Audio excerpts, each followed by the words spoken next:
सैफ अली खानच्या घरातून CCTV footage समोर आलेलं आहे आणि आरोपीने कशा प्रकारे त्याच्या घरातून पळ काढला हे सीसीटीव्ही फुटेज सध्या तुम्ही पुढारी न्यूजवर बघताय।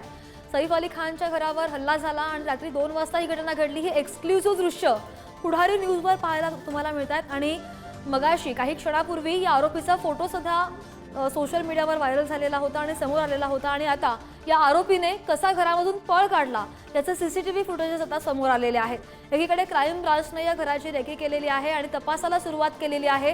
पोलिसांची 10 पथकं तैनात आहेत या आरोपीला पकडण्यासाठी।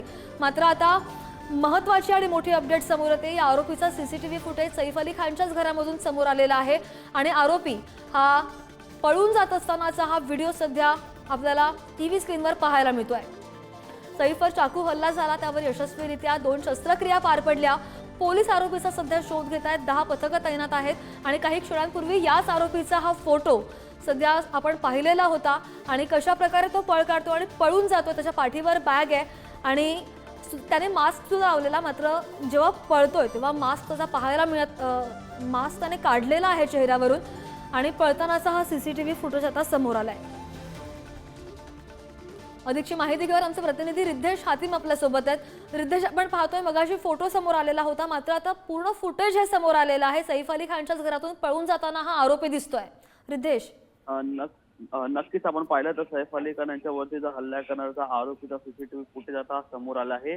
इमारतीवरून खाली उतरताना, सीडीच्या मार्फत तो खाली उतरताना हा सीसीटीव्ही फुटेज आहे तो समोर आला आहे। त्याच्यावरती त्या सीसीटीव्ही फुटेजमध्ये त्या आरोपीचा चेहरा आहे तो स्पष्टपणे दिसत आहे। महत्त्वाचं म्हणजे पोलिसांचे पथक आहे, तसंच क्राईम ब्रांचचे विविध पथक आहेत ते देखील तैनात करण्यात आले। संपूर्ण परिसरात अर्थातच रेल्वे स्टेशन असेल, रिक्षा स्टँड असेल, बस स्टॉप असेल, या सर्व जागांवरती पोलिसांकडून तसंच क्राईम ब्रांचच्या अधिकाऱ्यांकडून या आरोपीचा फोटो दाखवत आरोपीची जी ओळख आहे ती पटवण्याचा जे प्रयत्न आहे ते केले जात आहे। पोलिसांचे सूत्र देखील विविध भागात तैनात करण्यात आले असून त्यांच्याकडून देखील आरोपीची जी ओळख आहे ते पटवण्याचा प्रयत्न एकंदरीत केला जात आहे। महत्त्वाचं म्हणजे पाहिलं जे तिकडे ह्या संपूर्ण घटना घडली त्या घटनेपासून 10 ते 15 मिनिटांच्या अंतरावरती वांद्रे स्टेशन आहे आणि वांद्रे स्टेशनवरून आपण कुठेही मुंबईतील कुठल्याही परिसरातून प्रवास करू शकतो। त्यामुळे वांद्रे स्टेशनच्या परिसरातील सीसीटीव्ही फुटेजचा देखील तपास आहे तो क्राईम ब्रांच आणि मुंबई पोलिसांकडून सुरू आहे। महत्त्वाचं म्हणजे घटनेच्या 12 तासांनंतर देखील जो आरोपी आहे तो अद्याप पोलिसांच्या हातात आला नाही। पोलिसांनी जरी ज्या सीसीटीव्ही मार्फत आरोपीची माहिती देण्यात आली असेल, फोटो देण्यात आला असेल, तरी अजून आरोपी पोलिसांच्या हाती लागला नाही। त्यामुळे आरोपीला पकडायला अजून किती वेळ लागणार आहे